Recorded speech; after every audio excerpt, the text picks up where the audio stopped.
Hello and welcome to In the Word, your weekly tool for weekday worship provided by Ada Christian Reformed Church. My name is Jacob Toman. I'm the lead pastor there at Ada CRC, and it's my delight to be with you today talking about Genesis 26 through 30.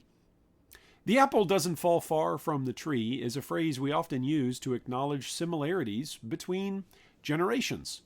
It is an apt phrase to use as we read Genesis 26 through 30. Just as Abraham had lied about Sarah being his wife not once but twice, Isaac, the promised covenant son from the union of Abraham and Sarah, followed the same pattern as his earthly father. Isaac lies about his wife, Rebekah, and has to move from what otherwise was a land of peace, as we're told in Genesis 26.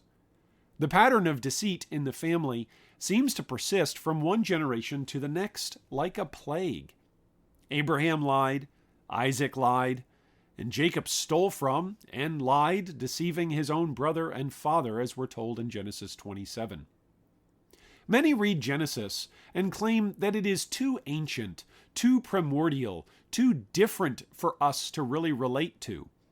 But I trust as we are reading God's Word together, we are finding just the opposite to be the case. This ancient history we read isn't too distinct or strange from our own experiences. Can any of us say we have never lied out of self-preservation? Can any of us say we have never lied out of attempts to improve our circumstances? Can any of us say we have never taken something we wanted that was rightfully someone else's? Genesis isn't too different. Genesis is often spot on the nose in describing and diagnosing humanity as filled with wicked hearts in our thoughts, our words, and our actions. Jacob, who will eventually be renamed to Israel, leaves the land he grew up in to go and search out a wife more acceptable to his parents' preferences. That's Genesis chapters 27 and 28. While he was on the way, Jacob has a strange encounter with God. God makes tremendous promises to Jacob. This encounter shows the enormity of God, that he rules and reigns over places that we may not expect. Jacob then makes a vow to give the Lord a tenth of all that God gives him. Throughout the rest of the Bible, a tithe refers to 10%, be that crops, production, or belongings. For Jacob, he left his homeland with nothing, not even a pillow. As chapter 28 verse 11 says, Jacob slept on a rock. Jacob left the rock and his encounter with God with a faith that saw any material increase as a gift coming from God. And Jacob was desirous to give thanks back to God for what he would receive. After this experience of incredible divine promise for blessing, Jacob continued his journey. The rest of these chapters share much in common with the previous chapters of Genesis.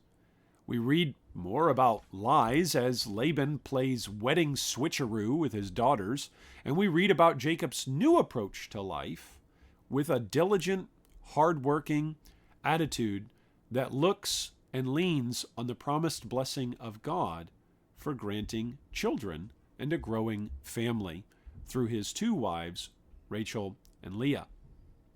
Jealousy, bickering, deception, competition, and family infighting were not just ancient phenomena of the human experience. These are things you and I deal with, and in our sin, we fall prey to these things throughout our lives.